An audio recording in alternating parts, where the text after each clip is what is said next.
Good evening. Welcome to this month's Town Administrators Report. I'm David Watts Jr., and with me is our Town Administrator, Steve Mayo. Steve, welcome. Thank you, David. It's a nice August day out there today. Nice August day, and you know, we both here, and we talked about this before the show, we're going to go Tylers for August. Yes. We are rebels. Like last year. Like last year, Yep. and didn't I get a call today from Channel 4, old NBC, from NBC Boston, that wanted to discuss an incident that happened in Wakefield in 2002. Yes, So, the World Church of the Creator. I don't even want to call them that. It's like Voldemort. You don't even. They will not be named. The We don't group give- that shall never the be group named. that Yes, shall never be yes. named. So I think. So I met with them, Catherine McDonald at the library, and talked about how Wakefield came together that day and how we handled it as a community with a lot of class and dignity and taking care of our core values and spreading a message of peace. We had a peace vigil across town. Yes. Didn't pay any attention to these interlopers that came in spreading their message of hate. And you know what? The police took care of the town. The perimeter was secure. And I think at the end of the day, boy, Wakefield looked pretty good. And I feel that same way today, even prouder 15 years later. But a long way, and I'll bring it all back to me, as my wife says I always do. I didn't wear a tie today, so I'm on there without a tie like your show. And my mother will be very upset. So I'm sorry, Mom, but that's Yes, how we'll start This was that. not the way we were brought up. No, it was not. So it's this new casual thing. But it's August, it's and, August. and it's cool. If the president or our former president didn't have to wear a tie, then No. we don't either. No. And just to put that in context, we bring that up because we're filming this 5 days after the tragic events in Charlottesville. I think the words I used was, when I saw it, was saddened and sickened by it. And I think, and that's how I feel personally. So I think the majority of people do. It is tough for anyone to watch who has a conscience. And one would hope that we have progressed so much further, even in the 15 years, but sometimes it doesn't seem we have, or at least Yeah. some segments haven't. You know, unfortunately, progression isn't always a straight line. Right. There are some zigzags along the way. But I think if you keep your eye on the end goal, which I think is what we try to do here in town. Right. I know that's what we try to do personally, both of us. I think that kind of gives you a little solstice. And I think the way that our town handled that day and reliving it now and going back, and I actually saw some video of it that I hadn't looked at in 15 years, really made me proud to see how we came together as a community across town with the Council of Clergy. We didn't have a Human Rights Commission back then. Right. But the selectmen, the school committee, the library trustees all got together, realized we have a First Amendment obligation, and I think it is an obligation, and it's Yes. a right for people to express their views. It's what sets us apart from every other nation in the world. Absolutely. Yet, we don't have to engage in that if we don't want to. Right. And we didn't. We talked about our values across town. So I think that made me even more hopeful for this community. So enough being said about that. Let's talk about some good things. Yes, let's, because 2 evenings ago, the selectmen had quite a discussion on the downtown, and we've talked about the downtown numerous times over the 8 years of this series. But it looks like some decisions were made. Yeah, this is an evolution that has been ongoing really for the last 5-6 years, 7 years, 8 years, 10 years, maybe 20 years. How do we, make ourselves, we say, a destination place? How do we make our downtown relevant? A place where people want to go, a place where people want to experience what's great about this town. And there's been a lot of great things that have been done. We've had festivals, we've had the holiday stroll, we've had the new benches that are down to try to create that sense of community. Which, by the way, if people haven't seen them, please check them out. I saw And them use this them, last enjoy weekend. them. And I love the way that they were placed facing each other. Right.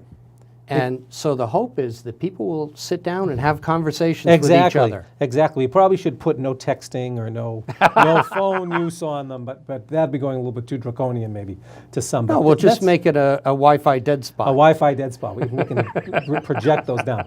Yeah, I know. But that's what it was for. It was for, and there's some people that, maybe need a little bit more help than others. They can't walk as far. Right. And you see them also enjoying it and say, this has really helped me experience that. So all part of that experience is kind of all coming together, and the different groups that are involved in doing this are all involved, and it kind of coalesced Monday night around a presentation by a gentleman named Mark Faverman, who has done branding and wayfinding and help all over the world, not just the country, the world. He's handled the Olympics in Rio, the Olympics in Atlanta, works for the Red Sox. This gentleman has a great wealth of knowledge and experience.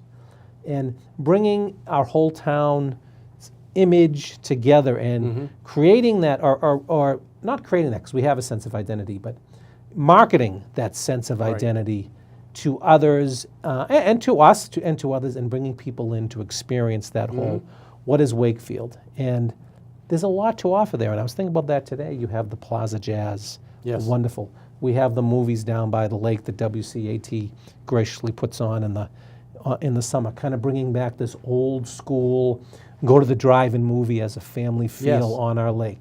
And 500 people were there last movie. 500 people. That's a lot of people to be down there for a summertime evening. You know, people go away, people have things to do, sports, you know, things like that. Yet that brought people there in a real sense of community. So I think that's great. And what the board decided to do last night, and I'm really I'm thrilled about it, is to actually engage this professional to help us go through that process. So we will be meeting with him, we'll be meeting with the community, kind of tagging on what we did with the Albion Corridor Exchange, you know, looking at that as how do we fit into that arts district, into our overall community, and our overall sense of community. So it's very exciting. It is, and you know, there was another thing that was discussed, which is a great idea also, is the extra mile. Yes. The lake is so popular as a spot for walkers and runners, and they want to try and feed people to go that extra mile downtown, check it out, and then head back to the lake. This has been a program that's been talked about by Chairman Donaco for a long time. By Selectman Longo has mentioned it on occasion as well. And again, we have thousands and thousands of people a year that go to Lake Quannapowitt. Right. Maybe more than 1,000 a day go there on some days. And they come in, they walk around this wonderful body of water and walk around a beautiful common. And it's a great, pretty flat route. You know, it's safe, it's relatively safe. Yep. It's, 3 miles or so. 3.2 miles. 3.2. So if you want to walk a little further and bring your group, either your private walking group or your fundraising group, go the extra mile, is what we're saying. Come downtown, come down through the Upper Common, or through our Veterans Memorial Park, we call it now. Still hard for us old timers to get used to that. But, That's right. But really, and to see those beautiful monuments. I mean, that's something you don't want to miss anyway. That's worth coming back and really looking at. Going down Main Street, seeing some of our specialty shops, places you may want to go to eat and what have you. Go back and loop around and then catch up with the lake again, or go down Albion Street to North Ave, which adds a little bit more steps in. You're not only getting healthier, Right. adding more steps for yourself, but it will bring, maybe on any given Saturday, 200-300 people or a Sunday into our downtown. Sure. Maybe they want to come back. Maybe they walk by a shop like Sweet Bay and say, this is worth driving back from Chelmsford, where I live. Look at this place. Right. That's what we want. So low tech, low and easy to get people in. So that was really a very interesting concept we've been trying for years, and maybe now we're going to request, hey, you're coming here to use our lake. You're putting in a request form. We're going to make a request of you that you go the extra mile for our merchants. And the next step will be to kind of market this and parlay this, and maybe some stores will have go the extra mile promotions. Yeah. Who knows what it is, but Sure. I think it'll be something that will be exciting to work that out together with the merchants in town and the restaurants in town and Sure. the people that are coming through here. Yeah. No, it's a great idea. It'll be interesting to see how it's done. The other thing that was discussed, and that's what this little prop here is Right. for, were A signs. A signs. And this is my prop. I put WCAT on this for today, but I'm taking it with me. So you guys don't get to keep that. You have to get your own. But in any event, signage is another thing that has been evolving in Wakefield over the years, and many communities.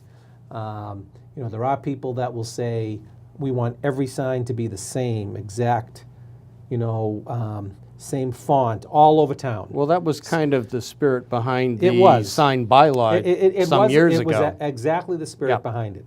I will tell you that in talking to the merchants, they appreciate a structure, I think, that it's got to be within a certain box and of a certain type. Gooseneck lighting, no backlit, tasteful. But they want to have their own individuality in there. So it can create a mishmash of types of signage out there.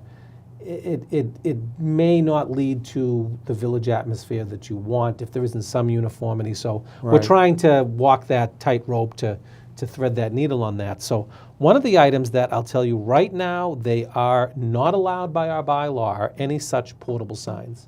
And a portable sign being something that you can pick up and move. Right. And these certainly are signs that you can pick up and move. So, and you know what? They're out there. Yeah, They're there, out there there are all a few over that town. have been out there on the sidewalk. All over town. for years. I will tell you that we struggle with this in town hall and town government. Yep. We do not want to be the sign police, even though we are, because I do get it that economy has been tough. Right. We've had a recession, even though it's on the uptick. There are business owners that really feel that this device Right. markets them. Once they buy it, it's paid for. Right. Okay, it's not an ongoing fee. It's cheap, and they need it to survive. So do we want to say, because you have a sign out there, that you know what, get rid of that, and maybe the business closes up too? What's the greater good? Right. So we've tried to make sure that they're not in the way of the public, they're not obtrusive, and then Right. people move out. So I think this is a great compromise. Well, and there are examples of this in Greenwood Center too. Absolutely, absolutely. They're all over. Yeah. Any businesses. It's Yeah. not just Greenwood. It's not just downtown. It's any business in the area. So when you look at some of your plan developments, like Market Street, which Market Street designed itself after a downtown like Wakefield. The angle parking, the flowers, the bump outs where we have them. That's what they created their place afterwards. They have a standard. So why can't we have a standard that also allows for some individuality? So for a pilot program through the winter, the selectmen voted on this unanimously, would be a Experience Wakefield across the top, and then there's your chalkboard. And you can write and be creative. It could be free appetizer tonight. Try our sangria. 10% off Easter baskets at the florist. Right. Whatever. Maybe a picture of new gowns that came in for one of our other shops in town. Hey, even Mark's Smoke Shop, a cigar being smoked. All those things that entice people to come in. I love the ones where you go and there's a message there. I saw one on a chalkboard sign in Barnstable or Hyena Square. Now, Hyena Square is there's an area that is Hyena Square that is a business improvement district, which means businesses have voted in their area to increase their own taxes. They pool their money. Maybe they hire more police for that portion. Maybe they do sidewalks that are different, but they also bring in some rules and regulations. Sure. And I think this one said something to the effect that don't feel bad about yourself, that's your parents' job, which I thought was kind of funny walking down. I took a picture of it and sent to my 3 boys, but it caught our eye. So it doesn't have to be just what you're selling, Sure, or what you want, sure. So I thought that was funny. And another one I saw in Dublin, Ireland was come on in for a drink, because no story ever started with someone. No great story ever started with someone eating a salad. I think that was great too. So you know what? There are some things that can be. So I think this can be fun. And Sure. What was great about this program here is that although I tell you, we in town government have talked about it over the years, this really came up through the merchants. And I've got to give Laura Marie Small a great Shout out from Kid Casso. Both banks, our town banks, the Cooperative Bank and the Savings Bank, both funded this venture together. Their marketing people worked on it together. So I think it's just, we're all in this together. Much like to bring it back like we're a community that was all together in 2002 Right. when that incident happened. Right. We're all together on these things too. So I thought that was just a great partnership between the town and local merchants. So I was very heartened by that myself. Yeah, another aspect of the downtown that came up in town meeting a couple of years ago and was voted in, and it didn't quite become the sensation everyone was afraid it would. And in some ways that's too bad, and that was the sidewalk dining. There are only a couple of places downtown that have tried it. One, which is not on the sidewalk, which is a great place to go to lunch, is Zuzu's Cafe. Right, but Zuzu's didn't need that because They didn't need it because they had their own porch. But I think Sakura has done it. Sakura did it, Karen's did it, Yeah. and now the bread shop has done it. Yep. So you have 3 establishments on that side of the street that have a little bit more room, Right. that have done it. And I think that the concept that the Giacomo's is coming in with, they may do that as well, but they're coming with some open windows concept, Like the North like End. the North End. Yeah. So they're building that into their building. Sure. Or they were, and I haven't, it hasn't been. They're the completed yet. ones who are going in where Karen's Where was. Karen's was. Yeah. So another great thing, vibrancy. What's going on downtown? People like to be in an area that's a lot is going on. It's an experience, and that's what we're trying to sell there. So that was there were people at town meeting. I mean, we are a town. Everyone has their ability to talk at open town meeting, who were very afraid that open dining would cause lots of problems. I had some people come up to me and say, you know what? I'm worried about rodents and ants and things like that. This is not cleaned up. And I showed them. I said, we're not inventing the wheel here. Right. This goes on everywhere. They'll Right. have to clean it up at night. They don't want it either in the front of their businesses. I haven't seen any complaints like that on any of these at all. No, that's been very common for decades down Newbury Street, for Yeah, instance. In a exactly. lot of the smaller Exactly. restaurants, they have seating outside, and Yeah. it's a wonderful way to spend an afternoon. Yeah. So, and that might draw some more people in as well. Yeah, I hope so. There's a little bit of it in Greenwood, not much yet, Yeah. in the plaza. Yeah. The gentleman who And owns the Chibo's. plaza actually designed that into a couple of the restaurants that are there. Great spots. Yeah. Great yeah. spots. Been to both of them. Chibo's is another one that, especially in weather like today, Oh, people just flock there, yeah, nothing better. Great Yeah. place. Yeah. Great place. What can we look forward to from this discussion Monday night, other than the firm that is now going to be doing identity design? Well, we're going to see that identity design come to fruition, and how does everything that we're going to do fit into that? There will be some cohesive. He calls it a kit of parts. Yep. So you pick things that all work into this, that all meld together, and whether that's font or color scheme or whatever our slogan is or what have you. I mean, he's very talented, and he showed a number of case studies, one of which was for the the town of Scituate. Now, Scituate, we all know it's on the ocean. It's got a nice golf course. It's got a beautiful harbor. But also, what a lot of people maybe associate Scituate is every storm there is the waves coming on Scituate and smashing into homes, and they're falling into the sea and what have you. So he embraced that, and the community embraced it, and they call it Sea Scituate, was their tagline, SEA Scituate. And they've carried that forward to websites, to their letterhead, to banners. Banners, another thing to look forward to. Sure. I thought it was ingenious, actually. I thought it was great. So I would look forward to something like that for us. That is something that helps enhance our identity. I mean, this gentleman looks at our history, looks at what we're about. He's looked at Gwillows, story to tell there. He's looked at the rattan business, Right. story to tell there.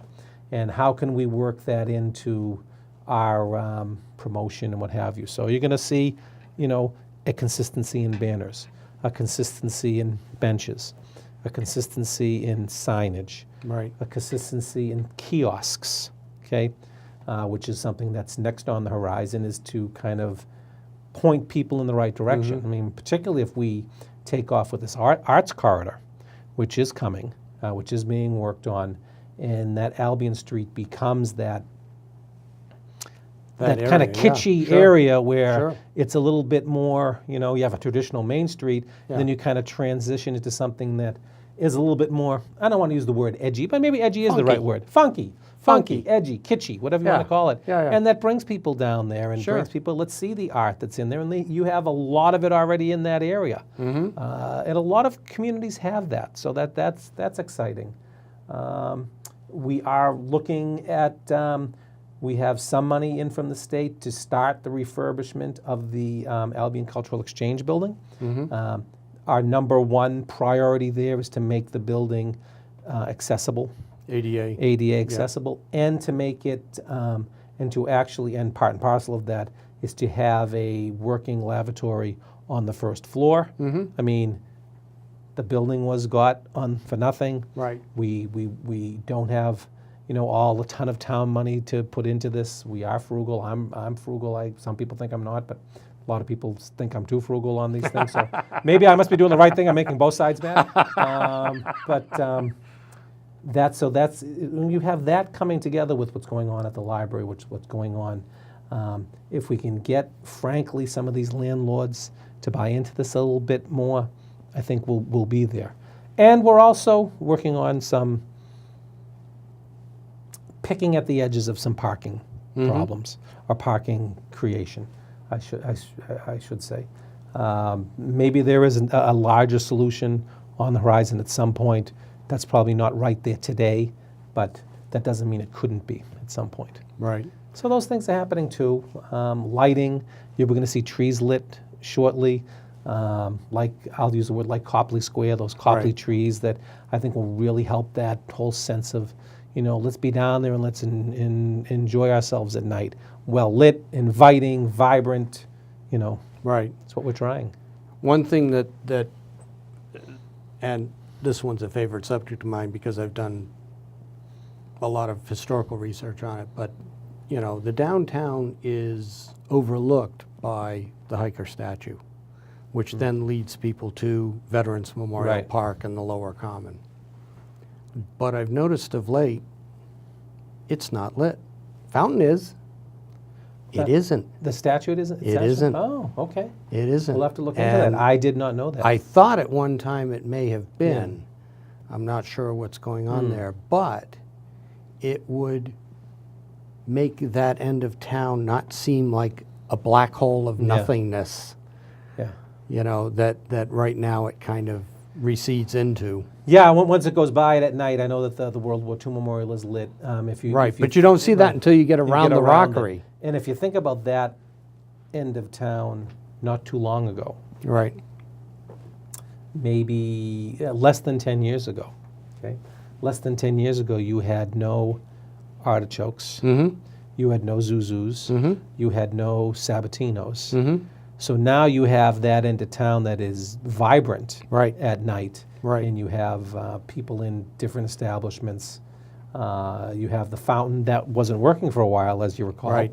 that now is. right. WCNA did a lot of Did work a lot on getting of work that. on that, and they also put the brass emblems into the sides of That the had gone fountain too. missing. That had Yes. that had grown legs. to me. Yes. And that project came out great, didn't it? They did a beautiful job. And again, a great job by WCNA and part of these partnerships that we have. Right. I think the other thing that I would be remiss about not talking about is that we do have some really good nonprofits in town too, that I think that we are trying to figure out a way to bring them into the mix of what we're doing. Okay. Yeah. For instance, the food pantry. Now, another thing that we're running is we'll probably run it in the winter, dead of winter, when people don't want to come out, and it's after the holidays and everything. Is a Wakefield Wingo or a bingo game where if you do a number of things in our community. You can enter a drawing. And Selectwoman Maureen Butt brought it up the other night that we probably, we should work the nonprofits into that. And what a great suggestion. So, bring something to the food pantry. That will get you in. And not only will you feel good, Right. you'll help over 200 Wakefield families that take advantage of that. And why not? Right. Boys and Girls Club. I mean, There you all go. of these things that are going on. And so it really is a lot of excitement, a lot of good things. I'm heartened by I think the tone that we're developing in Wakefield. I think it's a little different than the national tone.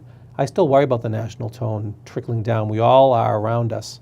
But I think that we've got a lot of stuff positive on the other side that is elevating us all. We're working at it. Yes. Not every community is. No. And that's the important distinction. We're working at it. And as long as people stay engaged, stay involved, and it's going to benefit everyone in the long run. And there's so many, many other possibilities that can happen. When I was a teenager, the Wakefield Historical Society was an active organization that was well known in town, and they did 4 speaking dates a year, usually 1 in November and 3 in the spring. But timed such not to conflict with the Sweetser series. Yep. That hasn't happened in probably 30 years, 35 years. But that might draw a certain segment downtown that doesn't come downtown You're right. in the evening You're right. today, in the same way that the Jazz Series has. I've noticed that the Jazz Series is attracting more and more people each year Yeah, it is. to its You're right. concerts. Yeah. It's getting to the point where it's almost standing room only some Yeah. evenings, which is great. Fabulous. And now there's some more benches for people to sit at. Yeah. Downtown that they can enjoy. Yeah. Yes, and converse with each other. And converse with each other. The other thing that we've talked about in the past is a piano downtown. What's happening with that? Well, there is a piano at the Center for Performing Arts. Okay. No, excuse me, at the Albion Cultural Exchange. There is a piano there, and it has been painted Yep. in some really bright, vibrant colors. It's really excellent looking. It's been played at during events at the Albion Cultural Exchange. It is a little problematic in moving that, so we're trying to figure it out when that building does get, Ramps, ADA yep, and, yep. and what have you, or how we're going to do that. It will be easier to roll it down and have someone play that on the bump out down there at the corner for a couple of hours on a Thursday or a Wednesday or a Friday afternoon Sure. to get people down there. But that is in the cards. We also are going to look again at doing some roadway improvements, expanding the center island, changing the streetscape on Albion Street, which is a pretty straight shot right now, devoid of plantings, devoid of trees. Right. Make some changes there. That's all going to bring that all together. So I think we're on the way. I think this has been good. Yeah. This has been good. I hope that people in town will start sending in some suggestions of their own and get engaged because and get engaged, because we need that. Yeah. So, and with that, thank you for joining us. See you next month. Thank you.